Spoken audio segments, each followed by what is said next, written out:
Oke guys, Assalamualaikum warahmatullahi wabarakatuh. Jadi konten ini dibikin karena banyak banget yang nanya eh, tentang tiket yang mereka beli dan itu harganya murah banget dan itu beneran atau enggak ya.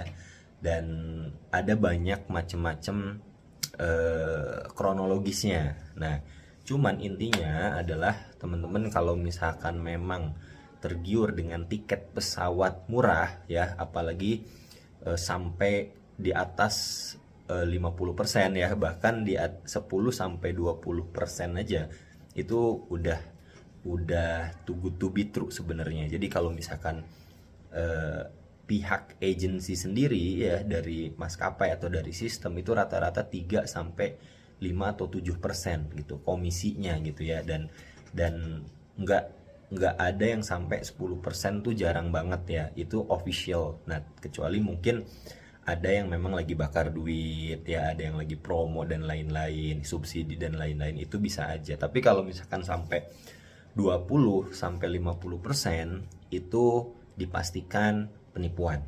Nah, kenapa kok bisa dipastikan penipuan? Ya, kalau misalkan tadi ya hitung-hitungan secara bisnisnya nggak sampai ke sana namanya tiket pesawat.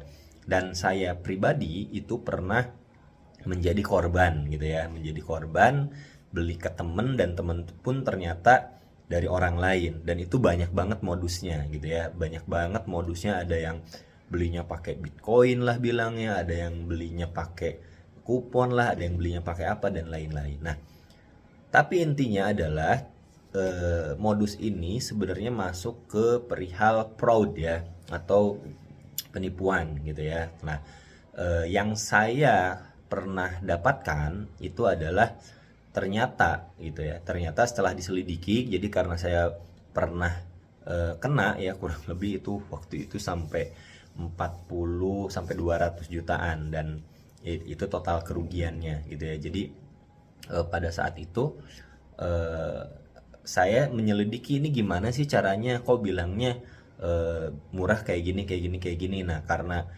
saya mendalami itu, akhirnya ternyata masuk ke sebuah forum. Nah, jadi ada forum dulu namanya apa ya, dark web gitulah dan lain-lain. Nah, ternyata pembelian tiketnya itu adalah hasil dari pencurian data atau identitas ya, dari phishing lah, dari apa dan lain. Pokoknya panjang lagi lah kesananya.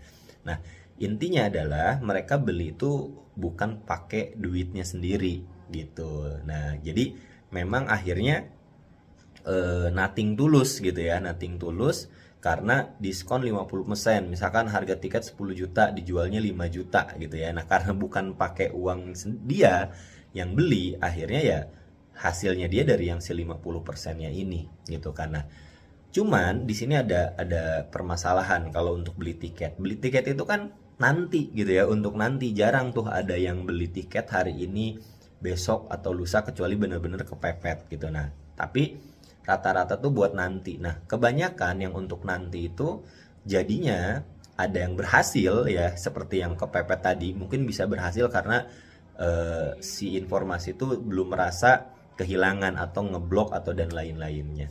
Nah, akhirnya apa, akhirnya ya udah gitu, ya udah akhirnya nggak bisa lanjut ya, nggak bisa eh, diapa-apain juga ya, hari hanya void dan lain-lain. Nanti saya akan ceritakan pengalaman lengkapnya, kasus yang memang pernah saya alami sendiri. Nah, intinya sih si tiket ini kalau hari H atau besok ya itu gambling. Jadi kalau misalkan kalian bisa berangkat ya itu gambling gitu. Tapi rata-rata dia akan void, kalau yang lama-lama itu dia akan void gitu. Dan kalau memang mau terbang, akhirnya harus mau nggak mau beli tiket baru lagi. Nah, jadi hati-hati banget nih buat temen-temen ya, yang saat ini apalagi gampang banget ya kalau kita lihat di iklan-iklan yang berbayar itu seolah-olah iya kayak gitu ya. Nah, jadi ini hati-hati banget di zaman teknologi ini, otomatis banyak modus-modus baru juga gitu ya. Kalau kita lihat follower, kalau kita lihat apa, dan jangan lupa speak up aja ya, biar yang lain tahu. Terus kalian ke rekening apa, antisipasinya ya, atau kalau udah pernah dan memang tidak bisa membuktikan penipuan dan lain-lain, setidaknya bantu yang lain untuk laporin rekeningnya, save nama, nomor orang yang nipunya ya, spill akun mana yang memang ngejual tiket-tiket itu sehingga nggak ada korban-korban lain. Nah mungkin itu aja teman-teman, mudah-mudahan bermanfaat ya. Jangan sampai kalau misalkan pengen lebih detail kronologisnya dari hasil pengalaman saya, silahkan komen atau DM langsung ya.